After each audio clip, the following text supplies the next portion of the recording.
Assalomu alaykum aziz yurtdoshlar. Bugun sizlarga tezkor xabarlarni yetkazishda davom etamiz. Bizning kanaldan uzoqlashmang, kanalimizga obuna bo'lishga harakat qiling. Bugun 22-mart kuni O'zbekiston Respublikasi prezidenti Samarqandga bordi. Bu haqda prezident matbuot kotibi ma'lum qildi. Ma'lum qilinishicha, davlat rahbari Imom Buxoriy majmuasini ziyorat qiladi.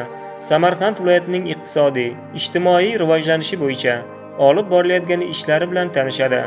Ma'lumot uchun 3-4 aprel kunlari Samarqand shahrida Markaziy Osiyo Yevropa ittifoqi sammiti bo'lib o'tadi.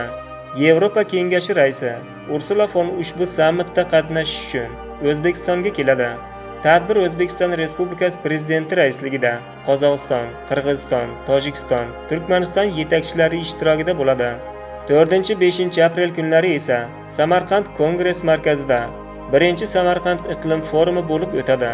Forumda Markaziy Osiyo davlatlari, jumladan O'zbekiston, Qozog'iston, Qirg'iziston, Tojikiston va Turkmaniston rahbarlari, shuningdek Yevropa ittifoqi, Birlashgan Millatlar Tashkiloti, xalqaro moliyaviy institutlari, yetakchi ekologik tashkilotlari vakillari ishtirok etishi kutilmoqda. Sizlarga yetkazmoqchi bo'lgan xabarlar shu edi. Salomat bo'ling. Bizni kuzatishda davom eting. Tezkor xabarlar bizda.